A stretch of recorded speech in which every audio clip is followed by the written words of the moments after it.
माझं नाव राहुल मदनकर. आज आपण ती यूट्यूब चॅनलवरून Shubhgaon farmer producer company Mulchera यांचे संचालक श्री विस्तारी परछाके यांच्यासोबत आपण बातचीत करणार आहोत. त्यामध्ये त्यांचा प्रवास जो राहिला, त्यांनी अगोदर कसे होते आणि आज त्यांचं रूपांतर एका डायरेक्टरच्या स्वरूपात झालेलं आहे, त्याबद्दल आपण त्यांचा प्रवास जाणून घेऊया. विस्तारी नमस्कार, मी विस्तारी परछाके मुलचेरा.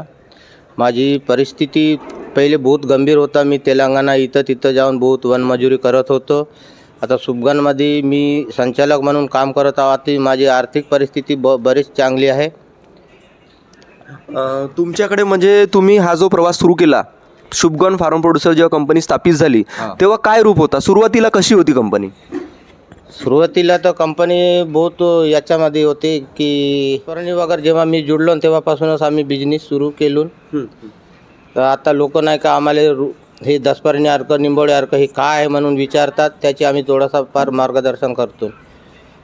तर नैसर्गिक शेती जे म्हणतात ना, केमिकलची शेती जे म्हणतात, म्हणजे आपण जे काही केमिकल पेस्टिसाईड मारतो आणि आपण आता जैविकरित्या धान पिकवत आहोत किंवा भाजीपाला पिकवत आहोत, तर या दोनांमध्ये काय फरक दिसते आणि लोक याबद्दल तुम्हाला काय सांगतात? काय त्यांची काय प्रतिक्रिया आहे? सर, तर मी शेती करत आहोत. जेव्हा शुभगॉनला जुडलो तेव्हापासून मी दसपर्णी अर्क निंबोडे अर्क याच्यावरच आपली शेती करत आहो. तर उत्पन्नामध्ये काही बदल नाही आहे, सारखाच येत आहे. 1 एकरमध्ये यावर्षी मला 15 ते 16 क्विंटल धान झालेलं आहे आणि मी जय श्रीरामच धान वापरत आहो. म्हणजे तुम्ही पाहू शकता, नॉर्मल शेतीला कमीत कमी 11 ते 12 क्विंटलची फसल येते, पण यांनी सांगितले की नैसर्गिकरित्या यांनी पिकवलेल्या धानामध्ये 15 ते 16 क्विंटलची त्यांना लास्ट इयर फसल झाली आहे. तर हे खूप आनंदाची बातमी आहे की त्यांना नैसर्गिकरित्या पिकवलं तरी पण 15 ते 16 क्विंटल प्रति एकरचा उत्पादन होत आहे. आणि अजून सांगा की आता आपल्याकडे कोणकोणते प्रोडक्ट आहेत, म्हणजे कोणकोणती डाळी आहेत आणि त्याच्यानंतर कोणकोणते तांदूळ आपल्याजवळ आहे, कोणती व्हेरायटी आहे?